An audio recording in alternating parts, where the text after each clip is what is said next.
मुझे इनवाइट करने के लिए यहाँ पर, और काफ़ी अच्छा लग रहा है आप लोगों को देखकर। और मैं एक्चुअली एक लीगल अवेयरनेस से रिलेटेड फ्री ऑफ कॉस्ट एक सेशन चला रही हूँ। आप उसको चाहें तो ज्वाइन कर सकते हैं, स्पेशली फॉर वुमेन्स और जो पुअर पर्सन हैं, जो गरीब हैं, जो उतना पैसा पे नहीं कर सकते हैं। होता क्या है कि हमारे छोटे छोटे मसले होते हैं, लेकिन उस मसलों के लिए जब हम वकील के पास जाते हैं तो वो हमसे उन छोटे छोटे मसलों के लिए मोटी मोटी रकम वसूल करते हैं। क्यों? बिकॉज ऑफ अवेयर नहीं होने के कारण, अवेयरनेस नहीं है हमारे अंदर। इस वजह से अगर हम सशक्त होंगे, सशक्त किस मामले में होंगे? तो जब हम एजुकेटेड होंगे, अवेयर होंगे, हमें हर चीज़ें पता होंगी, हमारे राइट्स हमें पता होंगे, स्पेशली कि हमारे राइट्स क्या हैं, तब हम ज़्यादा अवेयर होंगे और तब हम ज़्यादा मजबूत होंगे, ज़्यादा एम्पावर होंगे। वो चाहे वुमेन एम्पावरमेंट से रिलेटेड हो, चाहे किसी भी पर्सन के एम्पावरमेंट से रिलेटेड हो, है ना। तो आज हम कुछ इश्यूज पर डिस्कस करेंगे। वो इश्यूज हैं वुमेन एम्पावरमेंट से रिलेटेड भी और हर पर्सन से रिलेटेड भी, कि ताकि देखिए हम किसी के बारे में नहीं कह सकते कि कोई व्यक्ति कैसा है, ना हम किसी को जज कर सकते हैं, ठीक है। हमारे साथ धोखा होता है, कई जगह क्या होता है, पुलिस हमें कोऑपरेट नहीं करती है, लोग एक दूसरों से रंजिश उठाने के लिए रंजिश में फेक एफआईआर दर्ज कर देते हैं, झूठे मुकदमे दर्ज कर देते हैं। और लैंड से रिलेटेड स्पेशली मैंने झारखंड में देखा है, ये सीएनटी एसपीटी एक्ट और ये जो जमीन से संबंधित विवाद है, कत्लेआम हो जा रहे हैं यहाँ पर इन सब चीज़ों के कारण। अच्छा, लोग अवेयर नहीं होते तो गरीबों की जमीन मारी जा रही है, लोग हड़प ले रहे हैं, आदिवासियों की जमीन ले ली जाती है, लोग बिकॉज ऑफ, क्योंकि लोग अवेयर नहीं है, उनको पता ही नहीं कि उनको करना क्या है। पुलिस के पास भाग कर जाते हैं अगर कोई जमीन से रिलेटेड इशू होता है तो। पहले मैं वुमेन एम्पावरमेंट से रिलेटेड बात करूंगी। अगर आप अनमैरिड हैं या मैरिड हैं, कुछ भी, फिर मुस्लिम लॉ पर भी हम बात करेंगे कि मुस्लिम लॉ में क्या प्रोविजंस किए गए हैं प्रॉपर्टी के लिए या वुमेन्स के इसके लिए वुमेन्स को क्या पावर दिया गया है। पहले तो हम बात करते हैं कि मान लीजिए आप औरत हैं और आप कहीं आती हैं, जाती हैं, या कुछ भी ऐसा आपको फील होता है या कहीं आने जाने में कोई प्रॉब्लम होती है, आपका सबसे बेस्ट सहारा है, आप वो सहारा लीजिए 1091 का। ये वुमेन हेल्पलाइन नंबर है, ऑल ओवर इंडिया चलता है, ठीक है। अगर आप कहीं आते जाते हैं तो आप 1091 का आप हेल्प ले सकती हैं। अगर आपको कोई तंग परेशान करता है तो आप इस नंबर को नोट करके रखिए, आप तुरंत इस नंबर को डायल कीजिए। जैसे आपने देखा निर्भया का इतना बड़ा कांड हो गया, क्यों हो गया? क्योंकि देखिए हमारा भी फर्ज है कि हम खुद को सिक्योर रखें, लेकिन सिक्योरिटी के साथ साथ हमें ये भी ध्यान रखना है कि कोई हमारा मिसयूज ना कर सके, हमें नॉलेज हो हर चीज़ की। जैसे मैं भी दिल्ली में काफ़ी समय तक रही, अगर मैं कभी मुझे रात हो जाए या मेरी ट्रेन लेट हो जाती थी, मैं चूँकि यूपी से हूँ तो मुझे कभी लेट हो जाता था तो मैं क्या करती थी, 100 नंबर डायल करती थी, पीसीआर आ जाती थी और पीसीआर से मैं कहती थी कि देखिए मुझे घर जाना है, मुखर्जी नगर जाना है, मेरा वहाँ फ्लैट है, मैं वहाँ पढ़ती हूँ, तो वो पीसीआर मुझे हेल्प करती थी। लेकिन आजकल क्या होता है, मान लीजिए इस तरह की आप मुसीबत में हैं, रात में है, अंधेरा है, आप आ जा रही हैं, तो आप सबसे पहले 100 नंबर डायल कीजिए, उससे पीसीआर आपको डेफिनेटली हेल्प करेगी। और 1090 क्या है? वुमेन हेल्पलाइन नंबर है। किसी भी तरह का आपको इशू हो तो ये नंबर जरूर डायल किया कीजिए, चाहे वो कोई इशू हो, चाहे पति घर में मार रहा है या कोई सास सता रही है ना, डोमेस्टिक वायलेंस से रिलेटेड कोई इशू है आपका, तो भी आप 1091 का आप हेल्प ले सकती हैं, ठीक है। अच्छा, दूसरी चीज़ हम समझते हैं जैसे मुस्लिम लॉ में क्या है। देखिए लोग कहते हैं कि हम मेहर का सिस्टम है मुस्लिम लॉ में, कि हमें मेहर मिल गया, पैसा मिल गया, अब उसके बाद पति की कोई रिस्पॉन्सिबिलिटी नहीं है। लेकिन 2017 में एक केस सुप्रीम कोर्ट ने एक साइटेशन दिया, एक केस में ऑर्डर किया था, उसमें उन्होंने ये कहा कि पति से आप मेंटेनेंस ले सकती हैं। देखिए फैमिली लॉ में हम मुस्लिम लॉ भी होता है और हिंदू लॉ भी है, दोनों के अलग अलग प्रोविजंस हैं। जैसे हर राज्य में अपना जो लैंड एक्ट होता है, हर राज्य का लैंड एक्ट अलग है। जैसे यहाँ सीएनटी है, एसपीटी है, यूपी में उत्तर प्रदेश भू राजस्व अधिनियम है, हर जगह के अधिनियम अलग होते हैं, एक्ट्स अलग होते हैं, लेकिन वो गवर्न किससे होते हैं? वो सेंट्रल लॉ से गवर्न होते हैं, है ना। कोई भी लॉ है वो सेंट्रल लॉ से ही गवर्न होता है, वो आपके जैसे जो लोकल लॉ है उससे गवर्न नहीं होता। जैसे मुस्लिम लॉ में प्रोविजंस है, बहुत सारे प्रोविजंस हैं, ठीक है। जैसे मान लीजिए कोई महिला है, उसको अगर पति तलाक दे देता है, तो अगर वो महिला का कोई बच्चा नहीं है, उस लड़की का कोई अगर बच्चा नहीं है, तो कहा जाता है कि 1/4 प्रॉपर्टी का वाइफ को मिलेगा। ये प्रोविजन है, आप मुस्लिम लॉ उठा के देख सकते हैं, ठीक है। अगर बच्चा है तो 1/8। अगर बच्चा है और मतलब वो उसको डाइवोर्स दिया जा चुका है, और लेकिन हस्बैंड की 2 या 3 वाइफ है, क्योंकि 4 शादियां अलाउ हैं, तो अगर 2 या 3 वाइफ है तो 1/18, 1/16 इसका प्रोविजन है, वो आपको मिलेगा ही मिलेगा। साथ ही सीआरपीसी के सेक्शन 125 के तहत आप मेंटेनेंस दाखिल कर सकती हैं। आपका लॉ क्या कहता है वो अलग चीज है, सीआरपीसी सब पर गवर्न होती है। आप सीआरपीसी के सेक्शन 125 के तहत आप अपने पति से मेंटेनेंस ले सकती हैं। उनकी जो भी सैलरी होगी उसका 1/3 आपको मिलने के लिए आप अधिकारी हैं, मतलब आपको मिलेगा, ठीक है। ये प्रोविजंस किए गए हैं।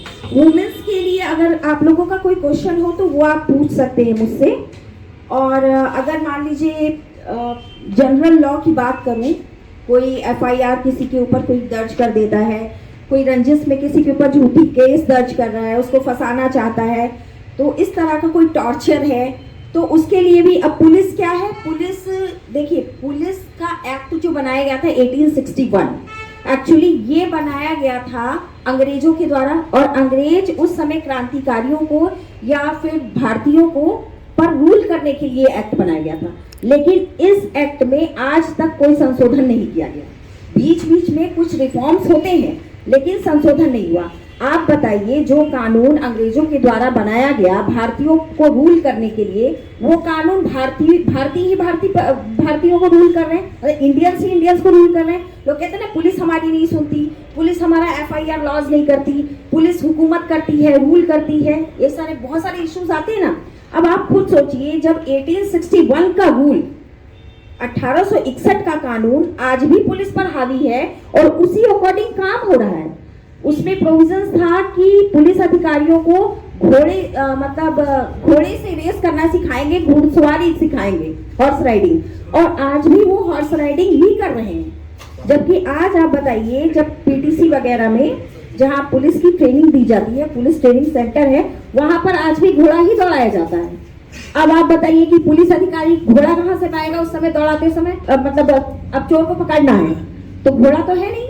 लेकिन अभी भी सोचिए कि 1861 का वो रूल चल रहा है जिसमें अभी भी घोड़सवारी सिखाई जाती है, जबकि उनको हिसाब से सिखाना चाहिए कार ड्राइविंग, है ना। मान लीजिए किसी पुलिस ऑफिसर को किसी चोर को पकड़ना है या किसी को पकड़ना है, तो घोड़ा ढूंढने जाएगा क्या? हाँ, कि घोड़ा ढूंढे और उससे हम दौड़े। तो नियम क्या है, प्रोविजंस तो है, लॉ तो है, लेकिन पहला कि कोई अवेयर नहीं है, अवेयरनेस नहीं है हमारे पास, और दूसरा उसमें रिफॉर्म नहीं हुआ है। तो पुलिस से जो लोग परेशान हैं, तो उसमें तो पुलिस एक्ट में रिफॉर्म की जरूरत है, क्योंकि उसमें रिफॉर्म होना चाहिए। रिफॉर्म ही नहीं हुआ है तो कैसे मतलब आप आगे कैसे काम करेंगे, कैसे आप एम्पावर होंगे, आपको कुछ पता होगा। हाँ, कुछ प्रोविजंस किए गए हैं। मान लीजिए आपका कोई एफआईआर है, फर्स्ट इंफॉर्मेशन रिपोर्ट, एफआईआर जानते होंगे क्या होता है, ठीक है। आपके साथ जो घटना घटित होती है उसकी जब आप लिखित शिकायत करते हैं, रिटन में शिकायत, ओरली नहीं, ये नहीं कि 100 नंबर डायल कर दिए और अपनी प्रॉब्लम बता दिए तो वो आपका एफआईआर हो गया।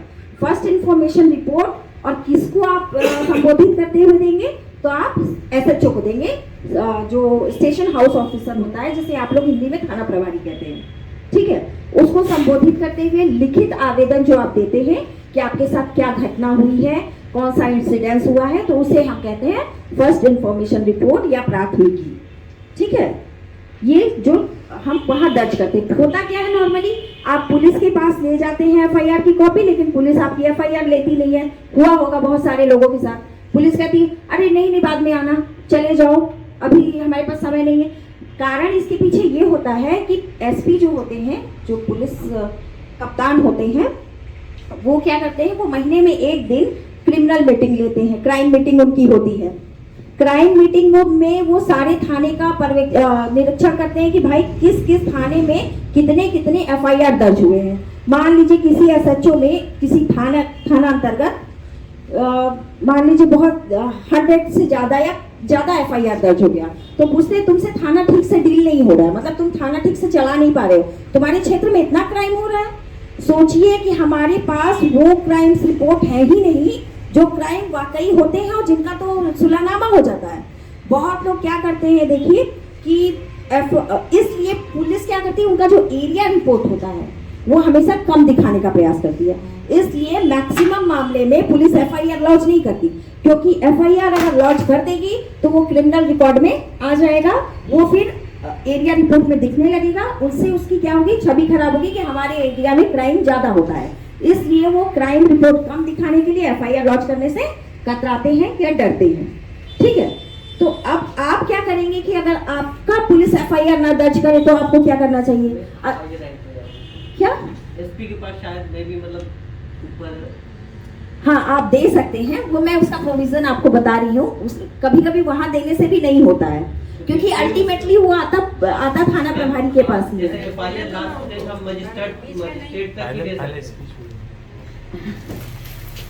अच्छा, फिर उसके बाद देखिए जैसे आपने एफआईआर अब लॉस करने के लिए दे रहे हैं आप, तो अगर पुलिस आपकी नहीं सुन रही है तो आपको समझ में आ गया कि पुलिस एफआईआर आपकी लेती क्यों नहीं है। इसलिए नहीं लेती क्योंकि उसका एरिया रिपोर्ट खराब हो जाएगा, तो उसे लगेगा कि मेरा तो एरिया रिपोर्ट माइक ठीक से नहीं पकड़ता, ठीक है, एरिया रिपोर्ट ना खराब हो जाए, इसलिए एसएचओ कतराते हैं। दूसरा क्या होता है, बहुत सारे मामले में बहुत ऐसे मामले होते हैं जो कि नॉन कॉग्निजेबल ऑफेंस होते हैं, जिसमें किसी तरह का जिसमें कुछ मामलों में जिसमें सुलह नहीं किया जा सकता, उन मामलों में भी पुलिस क्या करती है, कॉम्प्रोमाइज करा देती है।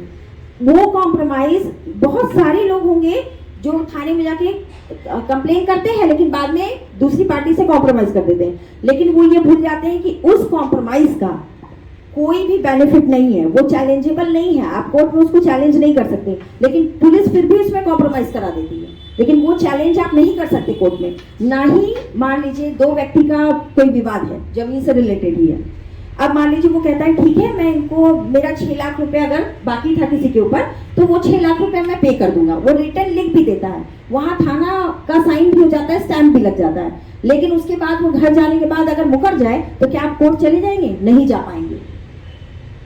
ठीक है, तो जो भी कॉम्प्रोमाइज थाना करवाती है उस कॉम्प्रोमाइज को आप कोर्ट में कभी भी चैलेंज नहीं कर सकते, इवन आप दावा भी नहीं कर सकते, उससे जबरदस्ती भी नहीं कर सकते कि तुम थाने में लिखे हो और तुमको कॉम्प्रोमाइज करना पड़ेगा, या तुमने जो बातें लिखी है, जो शर्तें लिखी है, उनका मतलब तुम्हें पालन करना पड़ेगा।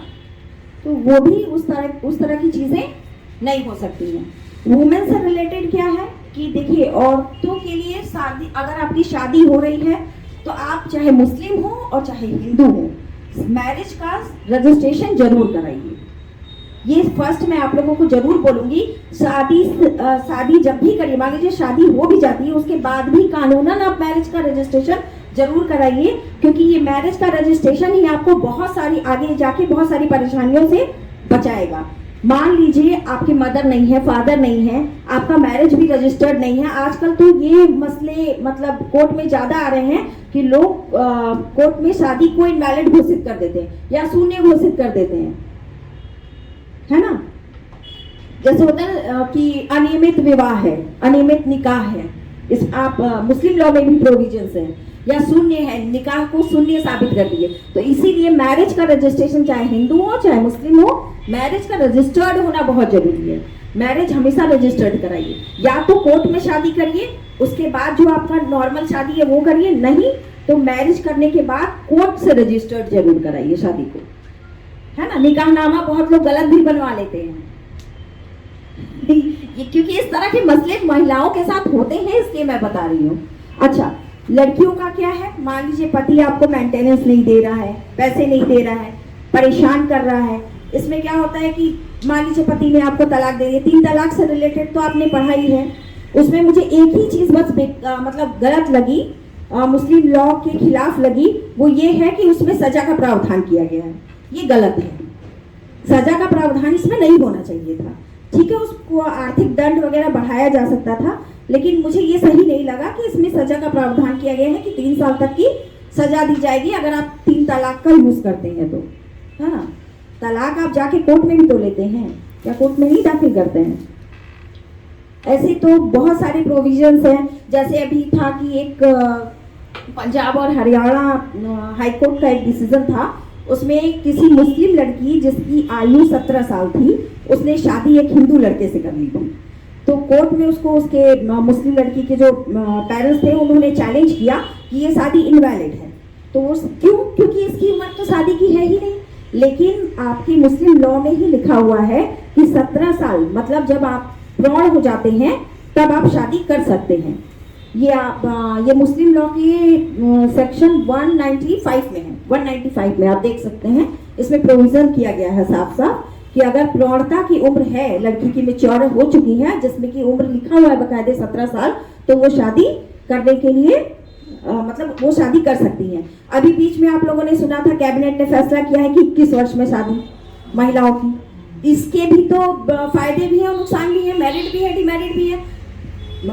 जैसे गवर्नमेंट का सोचना ये है कि अगर लड़की की शादी काफ़ी एज में होगी, मैच्योरिटी में होगी, तो उसको पढ़ने का मौका मिलेगा, वो पढ़ाई कर पाएगी। कुपोषण मेन उनका इशू था कि कुपोषण की शिकार नहीं होगी। ठीक है, उसका हेल्थ अच्छा होगा। कम उम्र में शादी हो जाने से क्या होगा कि वो बच्चे जल्दी हो जाते हैं, फिर उनका स्वास्थ्य अच्छा नहीं रहता। ये एक तरह से अच्छा डिसीजन है। लेकिन आप ये सोचिए कि जब हमारा कॉन्स्टिट्यूशन कहता है कि हम 18 ईयर्स में मैच्योर हैं, मतलब अपने डिसीजन लेने के लिए हमें परमिट करता है ना, 18 ईयर्स में हम मैच्योर हो जाते हैं और हम अपने डिसीजंस ले सकते हैं। तो फिर आप 21 ईयर्स हमको 3 साल वेट क्यों कराएंगे शादी करने के लिए? हम तो डिसीजंस ले सकते हैं ना 18 ईयर्स में, 18 साल में हम डिसीजंस ले सकते हैं, चाहे वो शादी रिलेटेड हो चाहे कोई भी। तो फिर आप हमको 21 साल की बाध्यता क्यों डाल रहे हैं कि हम 21 साल बाद ही शादी करें, है ना। तो फिर आप मैच्योरिटी की एज भी बढ़ा दीजिए 21 साल, है ना। मैं मतलब गवर्नमेंट के रूल के खिलाफ नहीं बोल रही हूँ, मैं एक परसेप्शन बता रही हूँ कि ऐसा भी हो सकता है ना। मान लीजिए कोई गरीब माँ बाप हैं, वो उनकी 4 बेटियां हैं, वो अपनी बेटी की जल्दी शादी करना चाहते हैं, बच्ची को उतना पढ़ा नहीं पा रहे हैं, तो उनके ऊपर तो एक बोझ हो गया ना कि आप 21 साल 3 साल में किस लिए वेट करेंगे। तो आप पूरा रूल बदल दीजिए कि मैच्योरिटी की एज 21 कर दीजिए, ताकि वो 21 साल में अपना डिसीजन ले सके, चाहे स्त्री हो चाहे पुरुष हो, है ना। तो इस तरह के रूल्स हैं। आपको अपने अधिकार के बारे में जानना पड़ेगा, आपका क्या राइट्स है।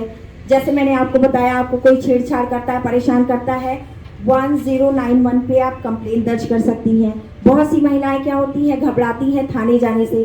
देखिए क्या है कि अगर आपके साथ कोई क्राइम हो रहा है तो लॉ में ये प्रोविज़न है कि महिला का नाम गोपनीय रखा जा सकता है। जब आप कंप्लेंट लिखें तो उस कंप्लेंट में साफ लिखें कि मेरा नाम, मेरी पहचान को गोपनीय रखा जाए, तो आपका नाम पहचान नहीं बताया जाएगा। कोई भी महिला है, उसका अगर वर्क प्लेस पे हरासमेंट हो रहा है, सेक्सुअल हरासमेंट हो रहा है, उसका मतलब यही नहीं कि फिजिकल टच ही है, उसका मतलब किसी को अश्लील शब्दों का प्रयोग करना, परेशान करना। ये 2013 में एक्ट आया था, तो इसमें क्या है कि आप इसके तहत भी आप, जिसे विशाखा गाइडलाइन भी कहते हैं, उसके तहत आप कंप्लेंट दर्ज कर सकती हैं। तो महिलाएं क्या होती हैं, कंप्लेंट दर्ज करने से कतराती हैं, डरती हैं, मेरी रेपुटेशन है, मेरी इज्जत है। इसका क्या होता है, इसका कुछ मर्द जो होते हैं, लड़के जो होते हैं, जो गलत होते हैं, वो फायदा उठाते हैं, मिसयूज करते हैं। इसलिए कभी भी जीवन में किसी भी चीज़ से डरना नहीं चाहिए, है ना। हमारे साथ अगर गलत हो रहा है तो उसकी जरूर से, चाहे वो पुरुष हो चाहे महिला हो, जरूर से उसकी शिकायत जरूर दर्ज कीजिए। आपके साथ कभी भी गलत हो, मान लीजिए थाना आपकी शिकायत अगर नहीं भी ले रहा है, महिला या पुरुष कोई भी, तो आप उसको एक काम कीजिए, स्पीड पोस्ट से भेज दीजिए। अपनी शिकायत लिखिए और स्पीड पोस्ट से भेज दीजिए, और आपको जो रिसिप्ट मिले उस रिसिप्ट को रख लीजिए। उससे क्या होगा, भविष्य में ये साबित कर पाएंगे कि आपने थाना प्रभारी को या उच्चाधिकारी को, जो भी अधिकारी है, उनको आपने सूचित कर रखा था कि आपके साथ इस तरह का मसला है। उसको यहाँ बोलते हैं सनहा दर्ज करना, ठीक है। और दिल्ली वगैरह में या महानगरों में NCR कहते हैं दर्ज करना, ठीक है। FIR अलग होता है। NCR में क्या होता है, इस तरह के मामले अगर दर्ज कर दिए जाते हैं तो जब तक कोर्ट का आदेश नहीं होता है तब तक उसमें किसी तरह का कोई कार्रवाई नहीं होती, कोई एक्शन नहीं होता है। हम 21 साल बाद ही शादी करें, है ना? तो फिर आप मेच्योरिटी की एज भी बढ़ा दीजिए 21 साल, है ना? मैं मतलब गवर्नमेंट के रूल के खिलाफ नहीं बोल रही हूँ, मैं एक परसेप्शन बता रही हूँ कि ऐसा भी हो सकता है ना। मान लीजिए कोई गरीब माँ बाप हैं, वो उनकी 4 बेटियां हैं, वो अपनी बेटी की जल्दी शादी करना चाहते हैं, बच्ची को उतना पढ़ा नहीं पा रहे हैं, तो उनके ऊपर तो एक बोझ हो गया ना कि आप 3 साल में किस लिए वेट करेंगे। तो आप पूरा रूल बदल दीजिए कि मेच्योरिटी की एज 21 कर दीजिए, ताकि वो 21 साल में अपना डिसीजन ले सके, चाहे स्त्री हो चाहे पुरुष हो, है ना? तो इस तरह के रूल्स हैं। आपको अपने अधिकार के बारे में जानना पड़ेगा, आपका क्या राइट्स है। जैसे मैंने आपको बताया, आपको कोई छेड़छाड़ करता है, परेशान करता है, 1091 पे आप कंप्लेन दर्ज कर सकती हैं। बहुत सी महिलाएं क्या होती हैं, घबराती हैं थाने जाने से। देखिए क्या है कि अगर आपके साथ कोई क्राइम हो रहा है तो लॉ में ये प्रोविज़न है कि महिला का नाम गोपनीय रखा जा सकता है। जब आप कंप्लेन लिखें तो उस कंप्लेन में साफ लिखें कि मेरा नाम, मेरी पहचान को गोपनीय रखा जाए, तो आपका नाम पहचान नहीं बताया जाएगा। कोई भी महिला है, उसका अगर वर्क प्लेस पे हरासमेंट हो रहा है, सेक्सुअल हरासमेंट हो रहा है, उसका मतलब यही नहीं कि फिजिकल टच ही है, उसका मतलब किसी को अश्लील शब्दों का प्रयोग करना, परेशान करना। ये 2013 में एक्ट आया था, तो इसमें क्या है कि आप इसके तहत भी, आप जिसे विशाखा गाइडलाइन भी कहते हैं, उसके तहत आप कंप्लेन दर्ज कर सकती हैं। तो महिलाएं क्या होती हैं, कंप्लेन दर्ज करने से कतराती हैं, डरती हैं, मेरी रेपुटेशन है, मेरी इज्जत है। इसका क्या होता है, इसका कुछ मर्द जो होते हैं, लड़के जो होते हैं, जो गलत होते हैं, वो फायदा उठाते हैं, मिसयूज करते हैं। इसलिए कभी भी जीवन में किसी भी चीज़ से डरना नहीं चाहिए, है ना? हमारे साथ अगर गलत हो रहा है तो उसकी जरूर से, चाहे वो पुरुष हो चाहे महिला हो, जरूर से उसकी शिकायत जरूर दर्ज कीजिए। आपके साथ कभी भी गलत हो, मान लीजिए थाना आपकी शिकायत अगर नहीं भी ले रहा है, महिला या पुरुष कोई भी, तो आप उसको एक काम कीजिए, स्पीड पोस्ट से भेज दीजिए। अपनी शिकायत लिखिए और स्पीड पोस्ट से भेज दीजिए, और आपको जो रिसिप्ट मिले उस रिसिप्ट को रख लीजिए। उससे क्या होगा, भविष्य में ये साबित कर पाएंगे कि आपने थाना प्रभारी को या उच्चाधिकारी को, जो भी अधिकारी है, उनको आपने सूचित कर रखा था कि आपके साथ इस तरह का मसला है। उसको यहाँ बोलते हैं सनहा दर्ज करना, ठीक है? और दिल्ली वगैरह में या महानगरों में NCR कहते हैं दर्ज करना, ठीक है? FIR अलग होता है। NCR में क्या होता है, इस तरह के मामले अगर दर्ज कर दिए जाते हैं तो जब तक कोर्ट का आदेश नहीं होता है तब तक उसमें किसी तरह का कोई कार्रवाई नहीं होती, कोई एक्शन नहीं होता है, ठीक है? पुलिस ना दर्ज करे FIR तो भी मैं बता दूंगी कि क्या करना है। महिलाओं के लिए स्पेशली पहले बोलूंगी कि महिलाएं जो हैं वो खुद को एम्पावर करिए। कैसे? एजुकेशन के माध्यम से। सर जी इतना अच्छा काम कर रहे हैं, लोगों को एजुकेट कर रहे हैं। एजुकेशन वो धन है जो जितना देंगे उतना बढ़ेगा, और ये कभी खत्म नहीं होगा। मान लीजिए किसी को हम पैसा दे सकते हैं, कितने दिन चलेगा? बहुत ज़्यादा दिन तो नहीं चलेगा, जितना भी दे दे ताउम्र तो नहीं चल सकता, पूरी उम्र तो नहीं चल सकता। लेकिन एजुकेशन वो है जो ताउम्र आपके काम आएगी। तालीम या एजुकेशन कभी भी जाया नहीं जाती है, कभी भी जाया नहीं जाएगी। वो आज आप पढ़ेंगे, आपको लगेगा ये मेरे काम का नहीं था, लेकिन कल वही वो आपके काम जरूर कहीं ना कहीं आएगा। इसलिए जितना हो सके ज्ञान के माध्यम से, शिक्षा के माध्यम से, एजुकेशन के माध्यम से आप खुद को एम्पावर करिए, अवेयर होइए, ठीक है? और अगर कोई ऐसा इशू होता है, महिलाएं बहुत सारी मतलब ऐसी होती, हिंदू महिलाएं भी हैं जो, जैसे मैं बहुत लोगों को जानती हूँ, छोटे छोटे मसलों पे पति से लड़ लेती हैं, फिर सोचती हैं कि अरे घर छोड़ के चले जाएंगे, ऐसा कर देंगे, वैसा कर देंगे। मान लीजिए वाकई आपका ससुराल परेशान कर रहा है, अगर कुछ मतलब शादीशुदा महिलाएं हैं तो उनके लिए कह रही हूँ, तो आप क्या करिए, सबसे पहले घर तो मत छोड़िए। बहुत सारी महिलाएं क्या करती हैं, घर ही छोड़ के चली जाती हैं, सोचती हैं हम अपने मायके चले जाएंगे, वहां बैठे रहेंगे, पति आएगा मनाने, या फिर तो इसीलिए अगर इस तरह का कोई मसला हो तो पुलिस कंप्लेंट करिए। आप कभी भी अपना घर मत छोड़िए। मारपीट हो रही है तो पुलिस कंप्लेंट करिए, DV एक्ट में मुकदमा कर दीजिए, उससे आपके पति को जेल नहीं भेज दिया जाएगा। उसमें क्या है कि आप DV एक्ट के, डोमेस्टिक वायलेंस एक्ट जो है उसके माध्यम से 2006 में आया, और आप इसके क्या कहते हैं, CRPC के सेक्शन 125 के तहत दोनों ही तरीके से आप मेंटेनेंस डालिए। पति पर आर्थिक बोझ बढ़ेगा तो वो सोचेगा भाई इतना हमें कोर्ट जाके इतने सारे पैसे खर्च करने हैं, और महिला को जब इतना पैसा मुझे देना ही है तो क्यों ना मैं इज्जत से घर में रखूं, क्योंकि वहां तो उसे ज्यादा देना पड़ेगा। अगर बच्चा है तो 1/3 सैलरी का वो भी, और पत्नी का 1/3 अलग, है ना। तो वो सोचेंगे कि मेरे ऊपर आर्थिक बोझ कम पड़े। थोड़ा सा विनम्रता हमें भी रखनी चाहिए, मतलब महिलाओं को भी रखनी चाहिए। हर चीज़ में एग्रेसिव नहीं होना चाहिए, सोच समझ के चलना चाहिए, ये हर महिलाओं को। लेकिन हाँ, कोई आपके साथ जाति कर रहा है, गलत कर रहा है, चाहे वो कोई हो, आपका पति हो, ससुराल का कोई व्यक्ति हो, तो वो सहने की जरूरत नहीं है आपको। मैम आप बता रही थी कि एफआईआर अगर दर्ज नहीं हो तो क्या करना है? हाँ, अगर पुलिस आपकी एफआईआर नहीं लॉन्च करती है तो क्या करिए? सबसे पहला तो आप काम करिए कि पुलिस को ये बताइए कि अगर आप आपका ये राइट, आपका ये कर्तव्य है, ड्यूटी है कि आप मेरी एफआईआर लॉन्च करेंगे। उनको एक सेक्शन बोल दीजिए 166A। इसमें आपका राइट है कि आपका ड्यूटी है कि आप हमारा कंप्लेन लेंगे, उसको रजिस्टर करेंगे, ठीक है। नहीं तो आप 166A के तहत पुलिस को जो है वो सजा का प्रावधान किया गया है, उसमें उनको सजा मिल सकती है। पहला ये समझाइए, नहीं समझ रहे हैं तो फिर उच्च अधिकारी के पास कंप्लेन करिए, ठीक है, एसपी के पास कंप्लेन कर दीजिए। क्योंकि अगर वहां से भी वो बताया ना मैंने आपको, वो अपना एसीआर नहीं खराब करना चाहते, एरिया रिपोर्ट नहीं खराब करना चाहते, इसलिए वो क्या करते हैं, वो नहीं दर्ज करते हैं मुकदमे मैक्सिमम मामले में। फिर आप एसपी सर से मिल लीजिए उसकी, और जहां भी एप्लीकेशन दीजिए वहां एक रिसीविंग जरूर रखिए, रिसीव करा लीजिए, है ना। ये रख लीजिए, इससे मैं कंफर्ट नहीं फील कर, मैं ऐसे ही कंफर्ट हूँ, ठीक है। तो आप क्या करिए, एक हमेशा रिसीव करा लीजिए, चाहे स्त्री हो, चाहे पुरुष हो, चाहे कोई भी मसला हो, एप्लीकेशन लिखिए, रिसीविंग लीजिए। अगर आपको रिसीविंग नहीं देते हैं तो आप स्पीड पोस्ट से भेजिए, उसकी एक कॉपी रख लीजिए। और स्पीड पोस्ट में जो रसीद मिलती है वो रसीद बड़े काम की होती है, उसको हमेशा चिपका के रखिए, वो आपके कभी ना कभी जरूर काम आएगी। तो इसलिए अगर पुलिस ना ले, मतलब आप इस हाथ से कान नहीं पकड़ पा रहे हैं तो आप उस हाथ से पकड़ लीजिए, मैं घुमा के पकड़ लीजिए, दोनों बात एक ही है। रिसीविंग नहीं दे तो कोई बात नहीं, हम स्पीड पोस्ट से भेज देंगे, आपका तो लेना ही है। अगर नहीं पुलिस लेती है, पुलिस का ये कर्तव्य है लोक सेवक का कि उसे लेना ही लेना है पब्लिक की कंप्लेंट। नहीं ले तो 166A के तहत आप बात दायर कर सकते हैं कोर्ट में। अगर वो भी नहीं करना चाहते हैं तो 156(3) में आप मुकदमा कोर्ट से दर्ज कर सकते हैं। इसमें कोर्ट क्या करेगी, आपका फर्स्ट डेट पे सुनवाई करेगी, लेकिन उसके लिए एक एप्लीकेशन होना जरूरी है। क्या एप्लीकेशन?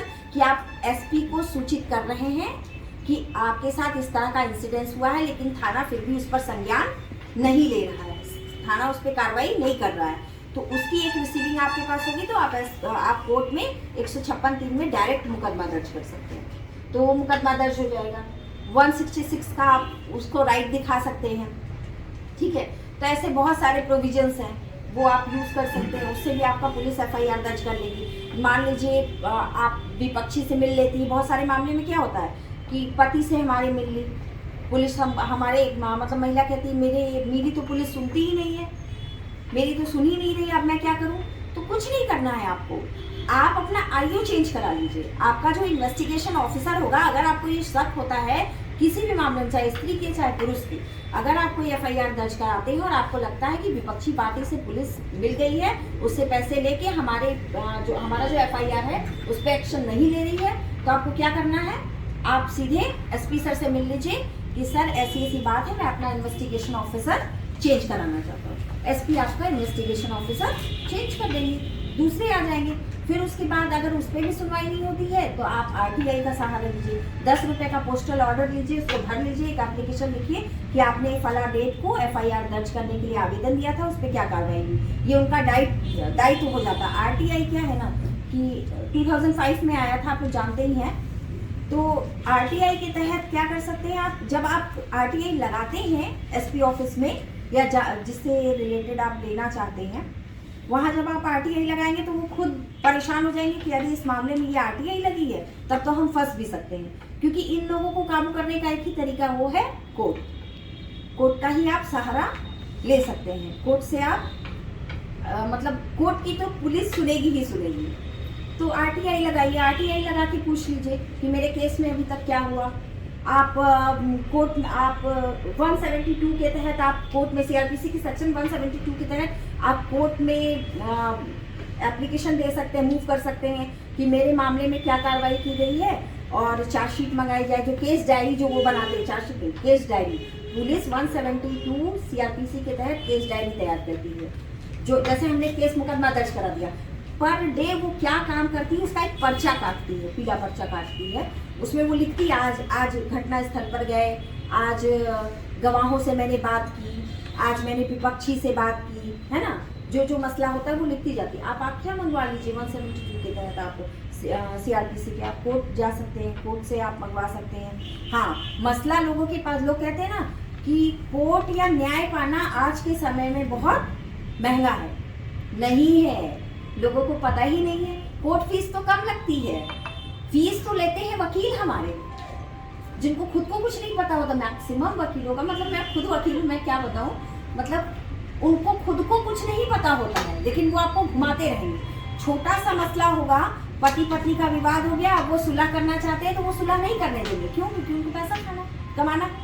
वो कैसे, वो सोर्स ऑफ इनकम बंद हो जाएगा। उस पति को टॉर्चर करेंगे तो पति पैसा देगा, इतनी भयानक सेक्शंस खुद ही लगवा देंगे, तो वसूली कैसे होगी? तो वसूली वाला सिस्टम नहीं बंद हो रहा है हमारे यहाँ, है ना। तो हाईकोर्ट में तो और ज्यादा हाईकोर्ट वाले वकील तो और पैसा लेते हैं। अब बता तो हाईकोर्ट से नहीं आई है।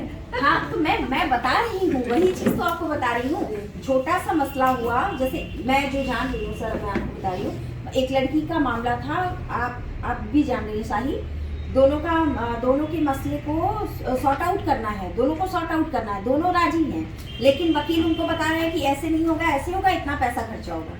कुछ नहीं, आप कोई भी हो, पति पत्नी हो या कोई भी दूसरा व्यक्ति हो, अगर दोनों पार्टी राजी है और वो समझौता सुलह करना चाहती है तो एक सिंपल सा A4 साइज का पेपर लीजिए, उस FP महोदय के नाम से लिखिए आवेदन कि हम उक्त केस नंबर में सुलह समझौता करना चाहते हैं। फिर नीचे लिख दीजिए सविनय निवेदन है कि मैं फला, जो भी आपका नाम हो, विपक्षी पार्टी का नाम लिखिए, उसका एड्रेस लिखिए, उक्त FIR में जो भी FIR हो नंबर लिखिए या केस क्राइम नंबर में, हम आपसी थाने के बाहर या कोर्ट के बाहर समझौता करना चाहते हैं, और वो एप्लीकेशन लगा के दे दीजिए आप SP महोदय को। बहुत ज़्यादा हो तो 10 रुपये के एफिडेविट करा लीजिए, 10 रुपये का, और दे दीजिए। वो सीधे उसमें FR लगा देंगे, मतलब फॉल्स रिपोर्ट। पुलिस क्या करती है, 2 तरह से फाइनल रिपोर्ट भेजती है। एक होता है चार्जशीट, मतलब जिसमें जो आपने जो मतलब धाराएं आपने लगाई हैं वो अगर सही है तो उसमें पुलिस एक्यूज पार्टी के खिलाफ चार्जशीट भेजेगी या फिर FR भेजेगी, मतलब फॉल्स रिपोर्ट भेजेगी। फाइनल रिपोर्ट 2 तरह से लगता है, या चार्जशीट लगेगी या फॉल्स रिपोर्ट लगेगी, 2 में से एक ही ना भेजेगा। अगर पुलिस ने चार्जशीट भेज दी है तब तो मसला जो सॉल्व होगा वो कोर्ट से होगा। कोर्ट में आप लिखित दे सकते हैं, ठीक है, कि हमारा आपसी सुलह समझौता कोर्ट के बाहर हो गया, हम इस मुकदमे को आगे कंटिन्यू नहीं करना चाहते, ठीक है। लेकिन एक टर्म्स होता है, वो टर्म ये है कि आप उस जो सुलह होता है किसी के भी बीच हो, वो सुलह का कोई कंडीशन नहीं होना चाहिए। मतलब हम इस कंडीशन पर सुलह कर रहे हैं, कंडीशन कभी भी सुलह में नहीं होती, ठीक है। बहुत से लोग कहते हैं कि हमारा प्रॉपर्टी है, हम वसीयत कर, जैसे मुस्लिम लॉ में आप देखेंगे कि उसमें तो पहले ही प्रोविज़न कर दिया गया है कि आपका शेयर कितना है, किसको कितना मिलेगा, उसमें पहले ही प्रोविज़न है कि किसको कितना मिलेगा। तो वसीयत का तो कोई मतलब ही नहीं बनता, क्योंकि उसमें तो प्रोविज़न है ऑलरेडी। लेकिन इसमें एक चीज़ हो सकता है जो हिबा है, जो मैंने साहिब को भी बताया, मतलब आपको भी बताया, हिबा है। उसमें हिबा क्या होता है, हिबा एज अ गिफ्ट होता है। मान लीजिए आपके माँ बाप हैं, आपको कोई गिफ्ट देना चाहते हैं, कोई प्रॉपर्टी ट्रांसफ़र करना चाहते हैं, तो वो हिबा के माध्यम से कर सकते हैं। पहले क्या होता था, ओरल हिबा ज़्यादा होता था, मतलब मौखिक हिबा। उसमें क्या होता था, बस बोल देते थे कि हम आपको ये चीज़ दे रहे हैं एज अ गिफ्ट, और वो ले लेते थे, तो उसका कोई रजिस्ट्रेशन नहीं होता था। लेकिन हिबा में क्या चीज़ जरूरी है, हिबा में जरूरी है कि जो पक्ष आपको दे रहा है वो जीवित हो, उसका जिंदा होना जरूरी है, ठीक है। जैसे हिंदू लॉ में होता है, पैतृक संपत्ति का जो ट्रांसफर होता है वो तभी होता है जिसके नाम की संपत्ति है वो जीवित न हो, है ना।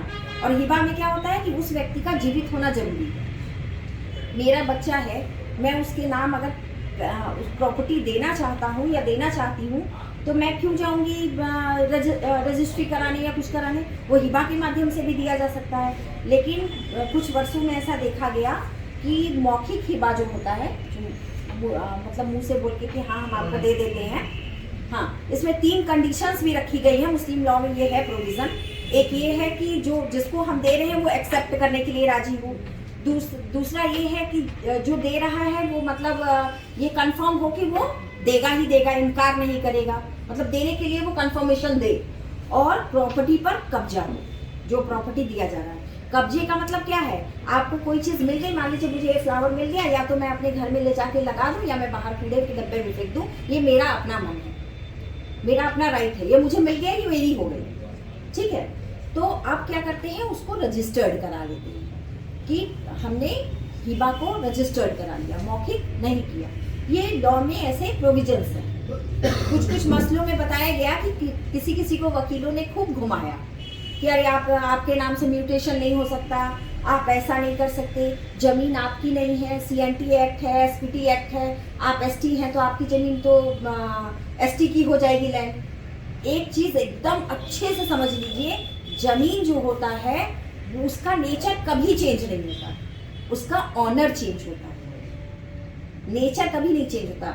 जमीन का नेचर वही रहता है जो उसका नेचर है, उसका ऑनर हमेशा चेंज होता है। इसीलिए जितने भी इस तरह के एक्ट होते हैं, इस तरह के मसले होते हैं, वो सब गवर्न होते हैं किससे, सेंट्रल रूल से, सुप्रीम कोर्ट के साइटेशन से। सुप्रीम कोर्ट जो निर्णय देता है, नहीं तो इतने पुराने आप देखिए CRPC, IPC अंग्रेजों के समय के बनाए हुए हैं, लेकिन उसमें क्या होता है, बीच में मतलब नए अमेंडमेंट्स होते रहते हैं, नए मतलब केसेस में निर्णय आता रहता है। जैसे अभी रिसेंटली एक आया था पूनाराम वर्सेस मीनाराम का। इसमें क्या था कि आपका जमीन है, टाइटल आपका है, आप उसके हकदार हैं, आप फोर्स लगा के उसको बाहर निकालिए, आपका राइट है, आप उसको बाहर निकाल के फेंक सकते हैं। मसले में क्या, जमीन के मसलों में क्या होता है, लोग भागते हैं पुलिस के पास, पुलिस को पावर ही नहीं है, पुलिस को जमीन से रिलेटेड इश्यूज को सॉल्व करने का कोई पावर नहीं है। लेकिन पुलिस भी सोचती है कि पब्लिक बेवकूफ है, उससे पैसे कमाओ अच्छे से,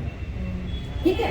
इस तरह का 144 लगा सकती है, 145 में कन्वर्ट हो जाएगा, लेकिन पुलिस को ये पावर नहीं है कि वो जमीन से रिलेटेड, भवन से रिलेटेड किसी भी मसले में आपको मतलब उसको पावर नहीं है वो हटाने का, बहाने का। वो जो भी पावर होता है वो SDM के पास में या DC के पास में है। आप DC के पास जाइए, आप SDM को कंप्लेन लिख दीजिए, कोई भी जमीन से रिलेटेड इशू हो तुरंत SDM के नाम पे एप्लीकेशन लिखिए, जाकर मिलिए उनसे। आपका किसी भी जमीन पर आपका अपना टाइटल होना चाहिए। मान ली बीच में एक सुप्रीम कोर्ट का निर्णय आया था जिसमें कहा था उन्होंने, सुप्रीम कोर्ट ने, माननीय सुप्रीम कोर्ट ने ऑर्डर दिया था कि 12 साल से अगर किसी प्रॉपर्टी पर कब्जा है तो वो उसका ऑनर होगा, ठीक। फिर अभी बीच में निर्णय दिया कि 12 साल से अगर ज़्यादा भी कब्जा है तो भी वो उसका ऑनर नहीं हो सकता। क्यों? पेपर में या YouTube में या कहीं हम लोग ये सब टाइटल देख लेते हैं, फिर सोचते हैं कि अच्छा ऐसा है, हो सकता है। या फिर भी कहीं और भी बीच में किसी ने मुझसे कहा था कि अगर आप पहले से मैरिड है, शादीशुदा है, तो बिना तलाक दिए भी आप दूसरी शादी कर सकते हैं। भाई कब कर सकते हैं आप? उसको पहले पूरा तो पढ़िए, पूरा तो समझिए, है ना। तो उसमें सुप्रीम कोर्ट ने ये कहा कि भले आपसे 12 साल से उस पर कब्जा है, आपका कब्जा है, लेकिन आप उसके कब्जा कर लेने मात्र से आप उसके मालिक थोड़ी ना हो जाएंगे। तो किसी चीज, मान लीजिए इस लाइब्रेरी पे मैं कब्जा कर लूँ तो मैं इसकी ऑनर नहीं ना हो जाऊंगी। कब्जा करना और ऑनर से टाइटल रखना वो दो डिफरेंट चीजें हैं। बहुत किराएदार के लिए भी ऐसा आया था कि अगर लगातार 12 साल तक अगर किराए में वो है तो चाहे तो उस पर हक अपना जता सकता है, हक अपना जता सकता है। वो किराएदारों के लिए भी ये नियम था, लेकिन उसमें क्या है ना, उसमें बहुत सारी देखिए होता क्या है, मान लीजिए कि ये इनकी प्रॉपर्टी है, ठीक है। अब इस लाइब्रेरी पे मैं आके कब्जा कर लेती हूँ, इनको हटा मार्केट के भगा देती हूँ, ठीक है। ये विरोध अगर नहीं करते हैं, अगर ये उसी दौरान पुलिस को कंप्लेन कर दे कि मेरे इसमें लाइब्रेरी को अवैध रूप से कब्जा किया गया है, कंप्लेन लिखित हो, विरोध नहीं होना चाहिए। अगर विरोध नहीं है, आप किसी को रूम पर रेंट में रखी है किसी को, और आपने 12 साल तक खुद विरोध नहीं किया, इसका मतलब आपने अपना स्वामित्व खो दिया, आपने टाइटल छोड़ दिया अपना। आपका उसमें विरोध करना जरूरी है। भले मान लीजिए कोई, मैं 12 साल से इस लाइब्रेरी को कब्जा करके रखी हूँ, लेकिन ये बार विरोध कर रहे हैं, भले इनकी नहीं सुनवाई हो रही है, कोर्ट में केस चल रहा है, 12 साल से ज्यादा मैं कब्जा करके रखी हूँ, तो मैं इसको ऑनर थोड़ी ना हो जाऊंगी। ऑनर तब होंगे जब आपके किसी चीज पर कोई कब्जा कर रहा है लेकिन आप उसका कोई भी विरोध नहीं करें। विरोध कैसा? रिटेन विरोध, लिखित में कंप्लेन। इसीलिए कोई भी चीज जब भी करिए तो लिखित में करिए। शादी क्यों कह रही हूँ? रजिस्टर कराइए। शादी का रजिस्ट्रेशन बहुत जरूरी है, बहुत सारे मसले सॉल्व करेगा। बहुत सारे पुरुष कहते हैं, देखिए महिला होती है, महिला जो नौकरी कर रही है, जॉब में है ना, जॉब में है, तभी पति से मेंटेनेंस लेने के लिए बोलती है। पति जॉब नहीं कर रहा है तो भी क्या वो मेंटेनेंस दे सकता है? वो मेंटेनेंस ले सकता है पत्नी से। मान लीजिए पत्नी अच्छे खासे रेपुटेटेड पद पर है, उसका अच्छा डेजिग्नेशन है, वो अच्छा पैसा अर्न कर रही है, तो पति सीआरपीसी के सेक्शन 125 के तहत पत्नी से मेंटेनेंस मांग सकता है कि तुम मुझे गुजारा भत्ता दो, तुम मुझे खर्चा दो। ये कभी सुने हैं आप लोग? मतलब पत्नी मांगती है पति से, लेकिन पति भी मांग सकता है पत्नी से अगर पत्नी कैपेबल है तो। अगर वो लाखों रुपए महीना कमा रही है, उसका डेजिग्नेशन अच्छा, पति कुछ नहीं कर रहा है, तो वो भी सीआरपीसी के सेक्शन 125 के तहत ले सकता है। बहुत लोग कहते हैं, देखिए जैसे डीवी है, डोमेस्टिक वायलेंस है, इसमें लोग क्या कहते हैं, ये लिया गया है यूएस से, ठीक है, उसमें वहां पर क्या नियम है कि महिला और पुरुष, मतलब वुमेन का और मैन का, दोनों का डोमेस्टिक वायलेंस हो सकता है, ठीक है। वहां से हम लोगों ने कुछ प्रोविजंस अडॉप्ट कर लिया, क्या कि केवल एग्रीड पर्सन जो होगी, जो सताई हुई व्यक्ति होगी, वो केवल महिला ही होगी, है ना, वो केवल महिला ही होगी। अब ऐसा नहीं कि केवल पति के खिलाफ ही या पति के घर वालों के खिलाफ ही आप डोमेस्टिक वायलेंस कर सकते हैं। आप अपने घर वालों के खिलाफ भी डोमेस्टिक वायलेंस कर सकते हैं, अपने भाई के खिलाफ, अपने पिताजी के खिलाफ, अगर आपको अपनी माँ के खिलाफ, है ना। लेकिन हमारे यहाँ ये प्रोविजंस ले लिया गया कि डोमेस्टिक वायलेंस का शिकार केवल महिला ही हो सकती है, पुरुष नहीं हो सकता है। लेकिन हमारे जैसा आदमी होगा तो पुरुष का भी करा देगा डोमेस्टिक वायलेंस हो रहा है इसके ऊपर, क्योंकि ऐसा कोई प्रोविजन नहीं है। लेकिन यहाँ पे लिखा गया है कि एग्रीड पर्सन केवल महिला। क्यों? पुरुष का डोमेस्टिक वायलेंस नहीं होता क्या? हाँ, अब मान लीजिए आपके पापा, क्यों जा रहे हो बाहर, किस लिए जा रहे हो, क्या करते हो तुम दिन भर, आवारागर्दी करते रहते हो, घूमते रहते हो, पढ़ते लिखते नहीं हो, क्या है भाई। मैं मेरी सवाल रहा था कि जो आउट ऑफ द कोर्ट ये कर लेते हैं कंप्रोमाइज, तो फिर वो जो कंप्रोमाइज का लेटर होगा, ये जो होगा, तो फिर कोर्ट में देना होगा। कॉम्प्रोमाइज का क्या लेटर? आप एक एफिडेविट आपका वकील कराएंगे, आप एक एफिडेविट कराएंगे, उसमें लिखेंगे कि हम लोगों ने कोर्ट के बाहर ही सुलह समझौता कर लिया है, जो उक्त मुकदमा है, मतलब जो भी एफआईआर नंबर है या जो केस नंबर है, वो हम आगे नहीं चलाना चाहते हैं या केस को कंटिन्यू नहीं करना चाहते हैं। वो स्टार्टिंग लेवल पर ही, जब तक कि कोर्ट उसमें कॉग्निजेंस नहीं ले लेती, या कॉग्निजेंस ले ले तब भी, उसके बाद भी। लेकिन ऑफेंस ऐसा होना चाहिए कि जो बहुत गंभीर अपराध ना हो, जैसे किसी का मर्डर, किसी का रेप। इस तरह के मामले में कोई सुलह नहीं हो सकता। किसी का मर्डर हो गया, कोई सुलह नहीं हो सकता। लेकिन आजकल क्या होता है, मर्डर और रेप के बाद भी कोर्ट में जाके मुकदमा जो ये होता है सॉर्ट आउट कर लेते हैं, सुलह कर लेते हैं। वो क्यों, कैसे सुलह कर लेते हैं? उसमें क्या करते हैं, बयान जो होते हैं वो बदल दिए जाते हैं। जैसे मान लीजिए महिला कोई बयान 161 का देती है, जो पुलिस के सामने देती है, हालांकि ये प्रोविजन किया गया है कि 161 का बयान जो महिला देगी पुलिस के सामने, उस 161 के बयान को की उतनी वैलिड, वो मान्यता नहीं है, मतलब उसको, क्योंकि वो जाके बदला भी जा सकता है। ये कहा जा सकता है कि पुलिस ने मुझे गन दिखा के, दबाव डाल के लिखवा लिया, हमने लिख दिया, तो इसलिए 161 के पुलिस के बयान का इतना वैल्यू नहीं है। लोग कहते हैं ना कि अरे वो पुलिस में मेरे खिलाफ बयान दे दिया, उसकी कोई उतनी मान्यता, या फिर पुलिस ने ऐसा बयान लिख लिया, पुलिस ने मेरा गलत बयान लिख लिया, है ना, तो आप उसके लिए निश्चिंत रहिए। जब 164 का जो बयान जो मजिस्ट्रेट के सामने होता है, बस उसी बयान की वैल्यू होती है, जिस बयान को आप कोर्ट में मजिस्ट्रेट के सामने देते हैं। इसका भी प्रोसीजर होता है, ट्रायल चलता है, क्रॉस एग्जामिनेशन होता है, मतलब ट्रायल में आपके बयान होंगे, विपक्षी पार्टी के बयान होंगे, फिर आपसे विपक्षी पार्टी का वकील क्रॉस एग्जामिनेशन करेगा, पूछेगा, है ना, फिर आप पूछेंगे, तो इस तरह से फिर फाइनल डिसीजन आता है। इस तरह से जो मामला होता है वो चलता है। तो कोर्ट में आप इस तरह से लिख के दे सकते हैं कि हम आगे कंटिन्यू नहीं करना चाहते हैं, विवाद को खत्म करना चाहते हैं। वैसे भी लोग ना मतलब मुझे ऐसा लगता है कि मूर्खता करते हैं, क्योंकि कोर्ट में कोई भी मामला बहुत लंबे तक चलता है। इसलिए कोशिश करना चाहिए कि जहाँ तक मामला हो थाने में ही सॉर्ट आउट कर लीजिए। अगर सॉर्ट आउट हो सकता है तो, जैसे रेप वगैरह के केसेस हैं या फिर मर्डर वगैरह के केसेस हैं, है ना, कोई ऐसा ऑफेंस है जिसमें सुलह किया ही नहीं जा सकता, तो उसमें भी लोग सुलह कर लेते हैं, गवाहों के बयान बदल देंगे, महिला खुद अपना बयान बदल देगी कि नहीं वो ना हमने दबाव में आकर ना गलत FIR लिखवा दिया था, या फिर ऐसा मतलब खुद या गवाह बयान बदल देंगे। तो उससे क्या होता है कि बाद में जब कोर्ट का निर्णय आता है तो बाइज्जत बरी कर दिया जाता है। पुलिस क्या करती है, चार्जशीट जब तैयार करती है, जब चार्जशीट लिखती है, तो अगर वो जो अपना केस डायरी बनाती है, अगर उस केस डायरी को कमज़ोर कर दे, मतलब कि किसी को अगर बचाना चाहे, पुलिस रिकॉर्ड कर रहे हैं, पुलिस अगर किसी को बचाना चाहे तो आसानी से बचा सकती है, केस डायरी कमज़ोर कर देती है। केस डायरी लिखती है पुलिस ना, वो वीक बना देती है। तो अब लड़ लो, कितना लड़ना है, यहाँ जाके कोर्ट में लास्ट में निर्णय यही होगा कि बाइज्जत बरी किया जाता है सबूतों के अभाव में, सबूत नहीं मिला।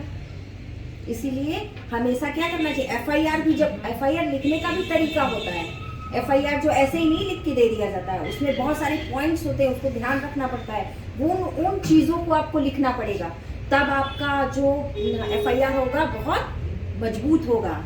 फिर उसमें जो दोषी है उसको प्रॉपरली सजा मिलेगी। तो अगर आप सजा दिलाना चाहते हैं तो FIR लिखना सीखिए। FIR कैसे लिखना चाहिए, जैसे मान लीजिए मैं ही यहाँ से बाहर जा रही हूँ, ठीक है, किसी ने मेरा स्नैचिंग कर लिया, पर्स स्नैच कर लिया, फ़ोन स्नैच कर लिया, ठीक है, अब मैं अगर उस व्यक्ति को जानती हूँ तो उसका नाम लिखवाइए। कभी कभी क्या होता है, दो लड़के लड़ रहे हैं, उसका नाम पता है कि उसका नाम पप्पू है, तो पप्पू ने मेरे साथ मारपीट की थी, मेरा सर फोड़ दिया है, अब उसका ऑफिशियल नाम तो उसको नहीं पता। मान लो किसी का मान लो कुछ इतना गंभीर अपराध कर दिया कि आप मरते मरते बच गए हैं, मतलब 306 वगैरह लग जाता है, ठीक है, तलवार से मार दिया, कुछ कर दिया, तो अब आप होगा क्या कि पप्पू के नाम से पुलिस वो करेगी, काटेगी रसीद की, उसको मतलब पकड़ने के लिए अरेस्ट वारंट। अब वहाँ जब उसके घर पहुँचेगी तो यहाँ तो पप्पू नाम का कोई नहीं रहता है, क्योंकि भाई आपने उसका ओरिजिनल नाम तो कुछ और, जो ऑफिशियल नाम उसका है, मान लीजिए किसी व्यक्ति का नाम पप्पू की जगह दिनेश कुमार है, आप पप्पू लिखवा देंगे तो लिखिए पप्पू उर्फ दिनेश कुमार या दिनेश कुमार उर्फ पप्पू। मैम पता का भी दिक्कत होता है। हाँ बिल्कुल। इकबाल नाम का लड़का खोजा जा रहा है मेरे मोहल्ले में, पुलिस खोज रही है, मेरे बेटा का नाम इकबाल, हाँ, और घर में उसके भी शादी थी, यहाँ भी शादी थी, हाँ, इसको ऑर्डर आया कि इकबाल आपको थाने में बुलाया जा रहा है। तब बताइए इस तरह के मसले। हाँ, इसीलिए FIR में क्या कीजिए, हमेशा ऑफिशियल नाम दर्ज कराइए, ठीक है, ये सब चीज की पॉइंट्स हैं। एड्रेस एकदम सही होना चाहिए, आपका एड्रेस उसका एड्रेस, ठीक है, आपका एड्रेस उसका एड्रेस एकदम सही होना चाहिए। FIR में नाम से ओरिजिनल होना चाहिए। साथ ही साथ देखिए कि आपके साथ जब कोई ऑफेंस हुआ तो उसके हाथ में कौन सा हथियार था, भाई लाठी लिया था, डंडा लिया था, तलवार लिया था, उसने क्या लिया था, उसको भी मेंशन कराइए। आपको चोट आई तो कहाँ आई, अच्छा जब भी आपको इस तरह का कोई मसला हो, चोट वोट लगे तो तुरंत मेडिकल कराइए। कोशिश करिए कि सदर अस्पताल या सरकारी हॉस्पिटल में मेडिकल कराइए, क्योंकि उसका जो पर्चा होता है वो बहुत काम का होता है। अगर नहीं करा पा रहे हैं तो प्राइवेट में ही तुरंत करा लीजिए, लेकिन उसका पर्चा रखिए, ये लगाइए। ये सब चीज़ें जो छोटी छोटी चीज़ें होती हैं, लेकिन ये बहुत काम की चीज़ होती है। यही क्या होता है, एड्रेस गलत लिख देना या फिर टाइमिंग गलत लिख देना, FIR में टाइम, घटना स्थल, ठीक है, ये सब नोट करना एक FIR को मजबूत बनाता है कि आपका FIR जो है वो मजबूत है। और अगर ज़मीन से रिलेटेड आप तो समझ ही गए, अगर इस तरह का कोई मसला हो तो SDO या SDM को आप लिखित आवेदन दीजिए, ना कि पुलिस को लिखित आवेदन दीजिए। किसी का रास्ता रोक ले रहा है, बंद कर दे रहा है, आप खुद सोचिए, सरकारी ज़मीन हो चाहे प्राइवेट ज़मीन हो, आप किसी का रास्ता नहीं रोक सकते, ठीक है। CRPC सेक्शन 133 जो है वो करता है कि आप इस तरह से कब्जा नहीं कर सकते हैं। टाइटल सूट फाइल कीजिए, बहुत सारे प्रोविजंस हैं। आप इससे SDM का सहारा लीजिए, SDM ऑर्डर करेंगे थाने को कि इनका ज़मीन खाली करवाया जाए, है ना कि पुलिस ऑर्डर करेगी कि इनका ज़मीन खाली। पुलिस के अधिकार क्षेत्र में ही नहीं है ज़मीन का मसला। लेकिन हम देखें झारखंड में लोग, चूँकि मैं बनारस से हूँ, यूपी से हूँ बेसिकली, मेरी शादी यहाँ हुई है, तो मैं यहाँ देखी हूँ कि लोग पुलिस के पास भाग जाते हैं इस तरह के मसलों में, लेकिन इस तरह के मसलों में स्पेशली जाना एसडीओ या एसडीएम के पास ही चाहिए। और वकील लोग क्या करते हैं, आपके अवेयर ना होने का ही फ़ायदा उठाते हैं। लोग कहते हैं न्याय पाना कठिन नहीं है, कोर्ट का फीस ही कम होता है। वो जो फीस आपको 50,000, 60,000, 70,000, 1 लाख, 2 लाख, ये वकील की फीस होती है। तो वकील के बिना कैसे जाएंगे? तो वकील वो तो फिर आप झालसा है, डालसा है, नालसा है, उसका भी सहारा ले सकती हैं, अच्छा। है ना। हाँ, आप हर कोर्ट में सेल बना होता है, जैसे यहाँ है झालसा है, आप उसमें एक रिटन आवेदन दे सकते हैं कि मैं गरीब हूँ, असमर्थ हूँ, मैं वकील करने में सक्षम नहीं हूँ, और झालसा के नाम से आप आवेदन दीजिए, आपको वकील फ्री में मुहैया कराया जाएगा। हाँ, फ्री में आपको वकील मिलेगा। आप बोल रही हैं कि यहाँ झारखंड में पुलिस से मदद लेते हैं, तो आपके यूपी में पुलिस से मदद नहीं लेते हैं कब्जा पर? वहाँ नहीं, वहाँ भी लेते होंगे, वो मैं नहीं कह रही, मतलब मैं यहाँ जानना चाहती हूँ। मैं यहाँ ज्यादा देखी ना, अच्छा अच्छा। क्योंकि मैं वहाँ ज्यादा देखी। मेरा क्या हुआ कि मैक्सिमम टाइम दिल्ली में बीता, और फिर मैं इस तरह की चीज़ों में नहीं गई। यहाँ जब मैं देखने लगी मसले, तो मैंने देखा कि यहाँ मैक्सिमम टाइम में लोग जो हैं वो पुलिस का ही सहारा ले लेते हैं। तो इस तरह के मसले में मतलब ऐसा नहीं है कि मैं प्योर, मतलब मुझे बहुत कुछ पता था, मुझे भी अनुभव हुआ चीज़ों का कि नहीं ऐसा करना चाहिए। जैसे आप लोग अगर कभी रात में फंस जाएं या अकेली हैं या कुछ ऐसा मसला है, तो आप 100 नंबर, क्योंकि देखिए अनजान पर भरोसा करने से बेहतर है कि आप पुलिस पर भरोसा कीजिए, क्योंकि वो आपके साथ गलत नहीं करेगी। समझ रहे हैं ना क्या कह रहे हैं हम? अल्टीमेटली अगर ऐसी मुसीबत में फंसे हुए हैं या ऐसी जगह फंसे हुए हैं, तो अनजान पे भरोसा करने से बेहतर है कि हम पुलिस पे भरोसा करें, चाहे वो महिला हो चाहे पुरुष हो। अगर आपको कभी इस तरह की इनसिक्योरिटी फील हो, 100 नंबर पे फोन करिए, पुलिस आ जाएगी, वो मदद करेगी आपको। पीसीआर तो जगह जगह रहती है।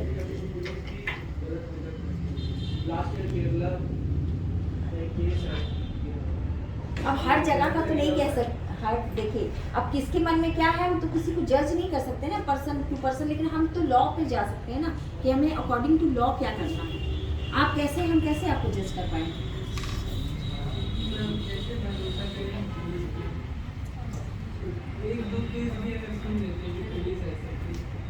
पुलिस हाँ इस तरह का।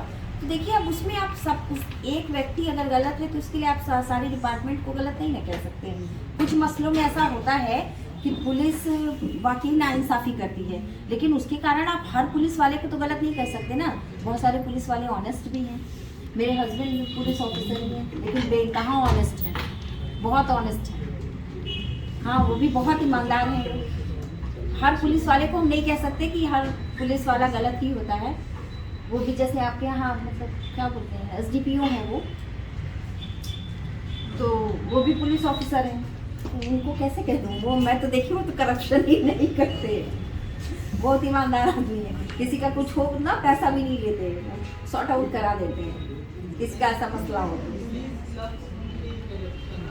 नहीं, ऐसा नहीं है भाई, पुलिस लफ्ज सुन के करप्शन है, पुलिस लफ्ज सुन के डर आता है, भय आता है। तो आप ये सोचिए ना, वो कोई भाई वो भूत थोड़ी ना है, राक्षस थोड़ी ना आपको खा जाएंगे। डर को निकाल देना। डर कैसे निकलेगा? तो जब आप अवेयर हो जाएंगे तो आप खुद ही डरना बंद कर देंगे। मुझे पता है मेरे राइट्स क्या हैं। आप जैसे महिला है, महिला को FIR दर्ज कराती है तो याद रखिए, आपसे पूछताछ सिर्फ और सिर्फ महिला करेगी। 4 बात जब आप लॉ की उस पुलिस ऑफिसर को समझा देंगे ना, बोल देंगे ना मुंह पे, तो समझ जाएगा कि ये अवेयर है, ये महिला। आपके घर में वर्दी में नहीं आ सकती पुलिस, महिला पुलिस ही आपकी बातों को लिखेगी या रखेगी, ठीक है। महिला ही आपको टच कर सकती है। मान लीजिए किसी महिला को गिरफ्तार करना है, किसी ने ऐसा ऑफेंस कर दिया है, तो सुबह 7 बजे के बाद ही, या और शाम को 7 बजे के बाद नहीं, और सुबह 5 बजे से पहले नहीं अरेस्ट कर सकती है। अगर कोई महिला है, वर्क कर रही है, काम कर रही है, तो उसमें भी प्रोविजंस है कि सुबह मतलब एक दिन में महिला से केवल लगातार 5 घंटा ही काम लिया जा सकता है, ठीक है। और सुबह 7 बजे के बाद और शाम को 7 बजे के बाद काम नहीं लिया जा सकता महिला से, ऐसा है नियम, आप पढ़िएगा, इस तरह का प्रोविज़न है।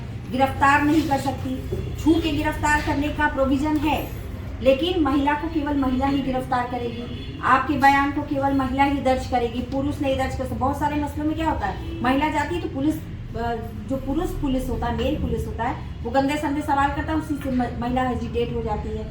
वर्दी में आपके घर नहीं जाएगी, आपसे वर्दी में पूछताछ नहीं करेगी, आप थाने नहीं जाएंगी। अगर आपको कोई बात मतलब अपना आपको बयान देना है तो आप जहाँ कंफर्ट फील करें, आप पुलिस को कहिए कि भाई आप मेरा बयान वहाँ दर्ज करो जहाँ मैं कंफर्टेबल फील करती हूँ। मान लो कि मैं किसी पार्क में कंफर्टेबल फील कर रही हूँ, तो महिला पुलिस आएगी, पार्क में बैठ के आपका बयान देगी। तो एफआईआर के लिए तो जाना पड़ेगा ना, ऐसा कुछ नहीं है। एफआईआर आपका गार्जियन जा सकते हैं, आपका जाना जरूरी नहीं है। कहाँ लिखा है कि थाने में आप जाएंगे? आप तो मेल से एफआईआर दर्ज कर सकते हो। कोविड में तो अब तो सुप्रीम कोर्ट ने गाइडलाइन दे दी है कि आप तो व्हाट्सएप से एफआईआर दर्ज करेंगे, व्हाट्सएप में भेज दीजिए। व्हाट्सएप में भेजी गई नोटिस हर चीज़ की मान्यता है। कोविड के दौरान सुप्रीम कोर्ट ने अपना वो निर्णय दिया है कि अगर मेल से या फिर व्हाट्सएप के द्वारा, चैट के द्वारा, किसी भी चीज़ के द्वारा, सोशल मीडिया किसी से भी अगर आपको नोटिस दिया जाता है तो नोटिस मान्य होगा। गिरफ्तारी तक का नोटिस चला जाता है, घर कुर्की जब्ती तक का नोटिस चला जाता है। अच्छा, पुलिस अगर बहुत ज़्यादा परेशान कर रही है तो एक सबसे बढ़िया तरीका है PCA, पुलिस कंप्लेन अथॉरिटी। इसके पास कंप्लेन करिए, ये सबसे बढ़िया तरीका है। रंगदारी मांगती है, घूस मांगती है, पैसा डालती है, ACB में कंप्लेन करिए, रिटन में लिख के दीजिए। ACB आजकल बहुत ज़्यादा एक्टिव है। आपसे मान लीजिए कोई मसला, मान लीजिए आप अपना पासपोर्ट बनवा रहे हैं, है ना, पता है ना, 10,000 दे दो, या गन का लाइसेंस कोई ले रहा है 20,000 दे दो, 50,000 दे दो, तो आप क्या करिए, या तो वीडियो बना के रख लीजिए, तो ACB को कहिए हमसे पैसा मांग रहे थे और कल हमें बुलाए हैं, पैसा लेके मैं पहुंचूंगा, बस रंगे हाथ पकड़ लेगी ACB। पकड़ी है अभी कुटी थाना प्रभारी, महिला थाना प्रभारी 10,000 घूस लेते पकड़ी गई थी। तो ACB ऐसी चीज़ है कि ACB में कंप्लेन कीजिए, ACB में कंप्लेन कीजिए। पुलिस बहुत ज़्यादा तंग परेशान करती है, एकदम टॉर्चर कर रही है आपको, PCA में करिए, पुलिस कंप्लेन अथॉरिटी में एक लिखिए कंप्लेन। उसमें देखिए, उसमें ये यहाँ तक प्रोविजंस है कि वहाँ पर जजों का एक बेंच होता है। वो क्या करेंगे कि आपकी कंप्लेन पर अगर उनको लगता है कि उसमें सच्चाई है तो वो पुलिस वाले के खिलाफ एक्शन ले रहे। सस्पेंड हो गए बहुत लोग, मतलब अपनी उनकी जॉब चली गई है, सस्पेंड कर देती है तुरंत PCA। लेकिन आपके पास उस तरह का पुख्ता सबूत होना चाहिए, गलत एलिगेशन नहीं। मान लीजिए मारी पीटी है तो आप उसका वीडियो बना लीजिए, है ना, वीडियो बना लीजिए। पुलिस मैक्सिमम टाइम में क्या करती है, 353 का मिसयूज करती है। कैसे करेगी, किसी को फंसाना होगा, रंजिश निकालना होगा तो कह देगी कि हम पर हाथ डाल दिए, सरकारी कानूनी काम में बाधा उत्पन्न कर दिए, आकर के यहाँ तोड़ फोड़ कर रहे हैं। तो कैसे साबित करेंगे आप? यहाँ तक तो छोड़िए, बहुत सारे मसलों में तो मैंने देखा है कि असलहा वगैरह, गन वगैरह रख करके और 353 भी और आर्म्स एक्ट में फंसा देंगे। आप सोचिए कि जब जो कंप्लेंट पुलिस स्वयं दर्ज करती है, मान लीजिए पुलिस आप पर रजिस्टर अगर निकालना चाहे तो बहुत तरीके से निकाल भी सकती है। 353 में तो उसको इनहेरेंट पावर है ना कि ये आए और सरकारी काम में बाधा उत्पन्न कर रहे थे। अब आप उसको प्रूफ करते रहिए कि आपने कैसे सरकारी काम में बाधा उत्पन्न किया, है ना। तो इसमें क्या करेगी, असलहा रख देगी, आर्म्स एक्ट में फंसा देगी। अब जो कंप्लेंट खुद पुलिस ने दर्ज की है, मतलब जिसमें विक्टिम भी पुलिस है, गवाह भी पुलिस है, इन्वेस्टिगेशन ऑफिसर भी पुलिस है, तो न्याय कहाँ से मिलेगा भाई? मिलेगा न्याय? आपको बताइए ना। आर्म्स एक्ट में मुकदमा और इस तरह के 353 में कहा सरकारी काम में बाधा उत्पन्न करने से संबंधित जो सेक्शंस हैं, जिसमें खुद पुलिस FIR दर्ज करती है, उसमें आप कहाँ से न्याय मिलेगा? तो आप भागिए फिर 326 CRPC या फिर 482 CRPC हाई कोर्ट। वहाँ आपको हाई कोर्ट को ये पावर है, आपको रिलीफ देगी हाई कोर्ट।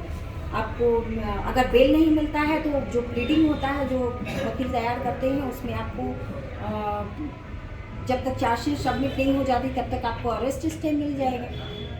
ये ले सकते हैं, आप अपने आप को सही साबित कर सकते हैं। इस हाँ, पुलिस की गलतियों को इस तरह सामने लाना कहीं ईजी होता तो जामिया और अलीगढ़ की लाइब्रेरी में आंसू की वजह से गोले मारे गए, लाठियां देखिए कुछ चीज़ तो हाँ, और अगर गोली मारे गए कैंपस के अंदर, कुछ लाइब्रेरी के अंदर, वॉशरूम के अंदर, गर्ल्स वॉशरूम के अंदर, तो वहाँ पे क्लास के वकील भी कुछ क्यों नहीं कर पाते? देखिए क्यों नहीं कर पा रहे हैं ये आपको भी पता होगा, कैसे आपको हम बताएं। आप तो कुछ जान रहे हैं कि कुछ सुप्रीम पावर जो लॉ बना रही है और जहाँ लोग बैठे हुए हैं, मतलब जहाँ आपकी कार्यपालिका, जहाँ आपका लॉ बनता है ना, वहाँ तो वो लोग बैठे हुए हैं जो ठीक से काम ही नहीं करना चाहते।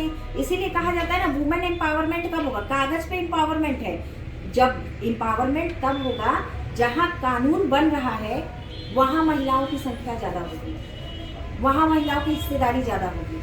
ज़्यादा से ज़्यादा लोग जब चुन करके वहाँ जाएंगे जहाँ नियम और कानून बने, जब सही लोग चुन करके जाएंगे सत्ता में, तभी तो अच्छा कानून बनेगा, पब्लिक के लिए बनेगा।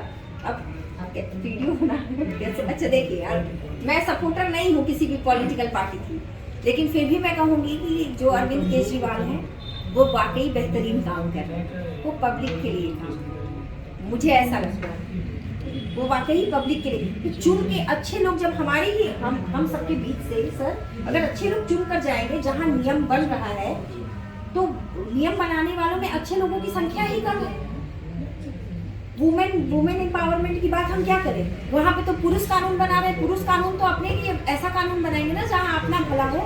जब 50% से ज़्यादा की हिस्सेदारी महिला की हो, तो महिला सोचेगी ना कि अपने लिए हम अच्छा कानून बनाएं, है ना। बहुत सारे बिल महिलाओं से रिलेटेड पास क्यों नहीं हो पाते हैं?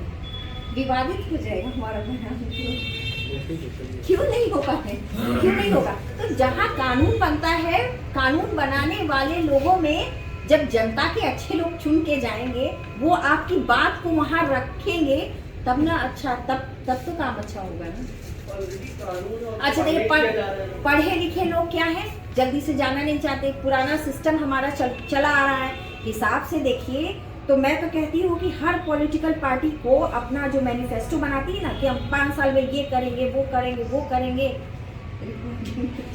करेंगे उसको रजिस्टर कराओ भाई। आप रजिस्टर करा लो कि अगर 5 साल में आपने इस मैनिफेस्टो में दिए गए बातों को अगर आपने फॉलो नहीं किया, तो फिर आप अगले 5 साल चुनाव से बैन रहोगे, चुनाव नहीं लड़ पाओगे। बनाओ आप ये नियम। क्या होता है, 121 करोड़ जनता को आप लोग मूर्ख बना रहे हैं। हाँ, मतलब आप बोलेंगे हम बिजली फ्री कर देंगे 100 यूनिट, पानी फ्री कर देंगे 2000 लीटर, और जब देने की बारी आएगी तो आप नहीं दोगे। या वुमेन्स को एजुकेशन देंगे, या लड़कों को फ्री में इतना स्कॉलरशिप देंगे, इतना महीना बेरोजगारी भत्ता देंगे, और फिर आप नहीं देते हैं। तो ये तो 121 करोड़ लोगों के साथ आपने 420 का काम किया IPC के सेक्शन के तहत। मुकदमा दर्ज होना चाहिए ना उन लोगों पर। तो जुमला बोल देते ना मैम, क्या कि ये जुमला था। नहीं, तो इसीलिए तो कह रही हूँ, हिसाब से होना ये चाहिए कि हर पॉलिटिकल पार्टी का जब वो चुनाव से पहले चुनाव कराने के लिए मैनिफेस्टो तैयार करती है, जैसे कांग्रेस है, बीजेपी है, जो भी है, मैं मतलब किसी पर्टिकुलर पार्टी का ना सपोर्ट कर रही हूँ ना बोल रही हूँ, मैं उपाय बता रही हूँ कि क्या होना चाहिए, तब सुधार होगा। उस मैनिफेस्टो को रजिस्टर्ड होना चाहिए। अगर आप 5 साल में ये सारे काम पूरे नहीं करते हैं, तो आप अगले 5 साल चुनाव नहीं लड़ पाएंगे। तो इसका कानून तब ना डरेगी, तभी ना आपके लिए काम करेगी, नहीं तो आपके लिए काम क्यों करेगी? उसको क्या कह देगी, हम तो जुमलाबाजी कर रहे हैं, हम तो झूठ बोल रहे हैं, इस तरह टाइम हो रहा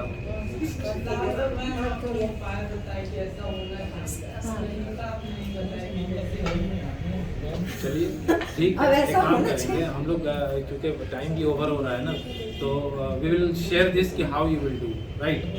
वी हैव कॉन्टैक्ट नंबर्स, इंशाल्लाह सर्कुलेट देम। अच्छा, मैं ना आप लोगों को एक वो दे रही हूँ, महिलाओं को भी, लड़कियों को भी, स्पेशली लड़कियों के लिए ही, कि अगर आपको इस तरह का कोई इशू हो, देखिए लॉ में जो है प्रोविजंस हैं, उस पर अगर हम डिस्कस करेंगे तो वो कंप्लीट नहीं हो पाएगा, और मैं भी नहीं समझ पाऊंगी कि मुझे आप लोगों का कैसे प्रॉब्लम सॉर्ट आउट करना है।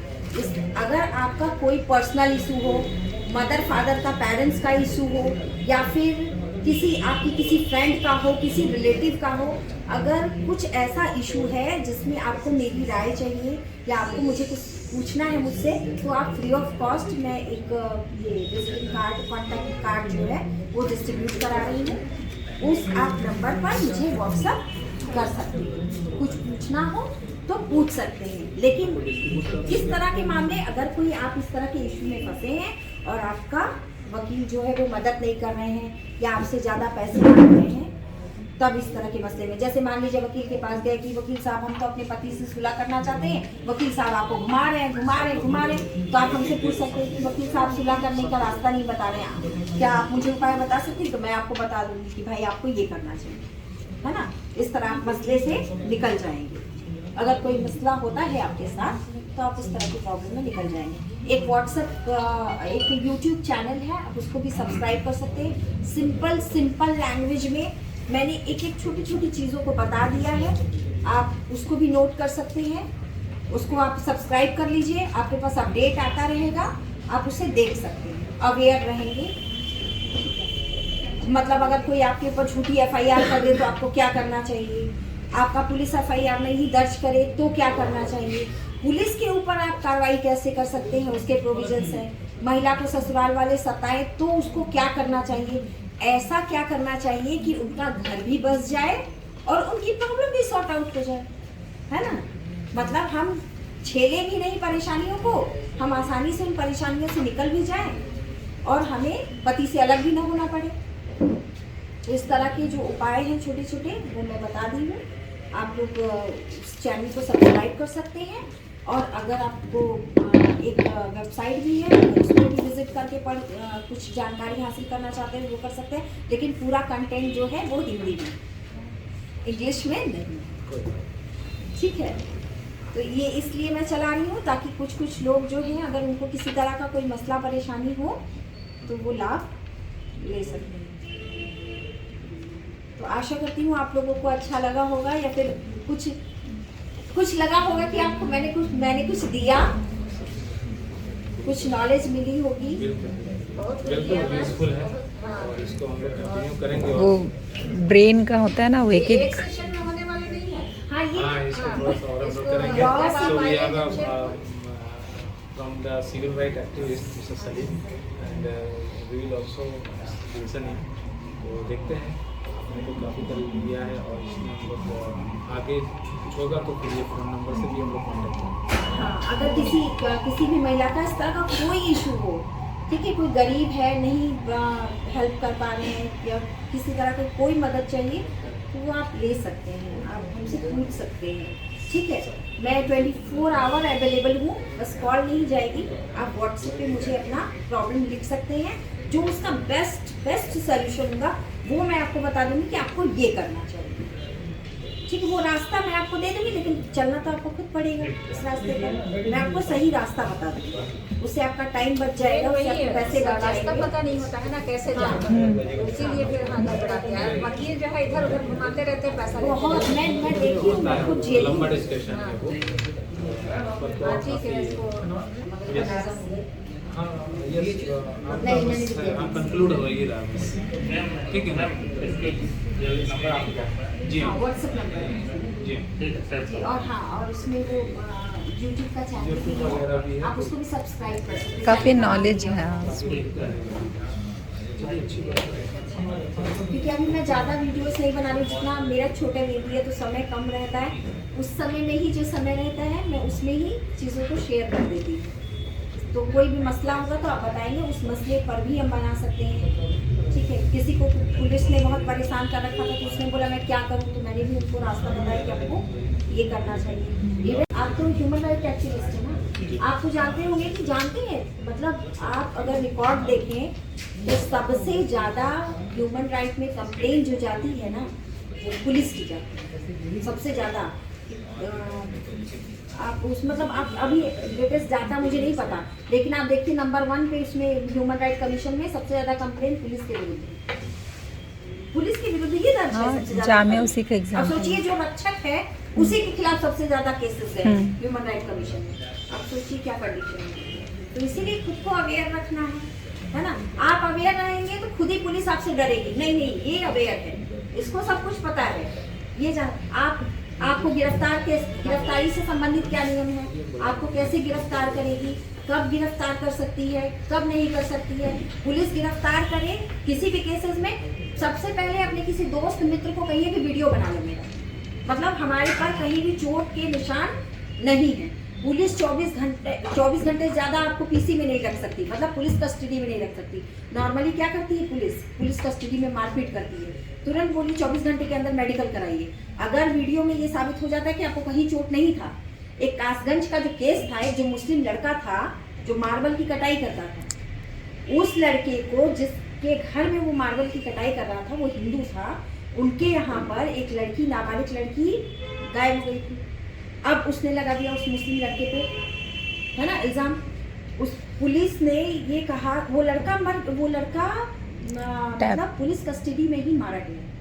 2 दिन से पुलिस उसको अरेस्ट करके रखी थी, लेकिन उसके घर वालों को भी नियम नहीं पता था। 24 घंटे के अंदर उसको जुडिशियल रिमांड है। हाँ, उसको 24 घंटे के अंदर मजिस्ट्रेट के सामने पेश करना ही करना है। आपने क्यों नहीं किया?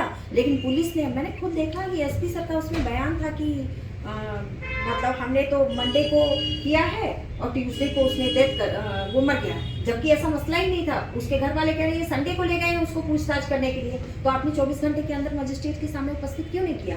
ले जा रहे थे अरेस्ट करके, तो आप उसका वीडियो बनाइए कि उसको कहीं चोट नहीं है, किसी तरह का ऐसा मसला नहीं है ना। मतलब ये साबित आप कर सके कि उसके साथ मारपीट नहीं की गई है। इसकी गिरफ्तारी से पहले अपना पूरा किसी भी मित्र से बोलिए हमारा पूरा वीडियो बना, हमको गिरफ्तार अरेस्ट करके ले जा रही है, या घर में किसी से बोलिए। फिर उसके बाद जब मेडिकल अगर कराया जाता है उसमें मारपीट के निशान है तो पुलिस खुद अंदर चली जाएगी, उसके ऊपर कार्रवाई हो सकता है, मजिस्ट्रेट एक्शन ले सकते हैं कि आपने कैसे मारपीट किया। उस समय तो इसके शरीर पर कोई इस तरह का निशान नहीं था, है ना।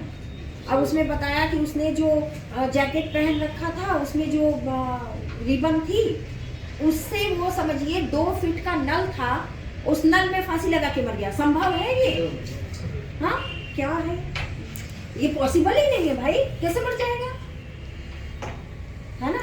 तो इसीलिए सब मेडिकल, और पुलिस को कहिए कि आप हमको अरेस्ट किए 24 घंटा से ज्यादा हो गया, हमको मेरा मेडिकल कराइए, मजिस्ट्रेट के सामने हमको लीजिए। मैं बिना आपसे जबरन मारपीट करके पूछताछ करें, पुलिस को पावर नहीं कि आपसे जबरन पूछताछ करें। प्रोविजन है कि आप अपने वकील से राय ले सकते हैं, आपका वकील सामने बैठा रहेगा और तब आप अपना बयान दर्ज करेंगे। आप मैं अपने वकील को बुलाता हूँ, आप उनके सामने मेरा बयान दर्ज कीजिए।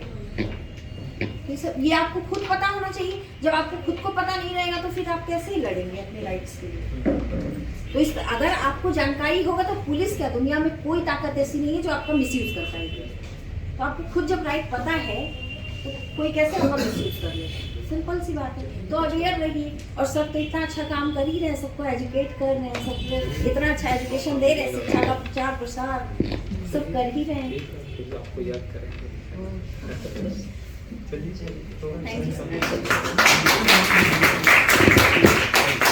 For this, our guest of honor, Mrs. Nuzhat, wants to present something for our chief guest. Please bring it.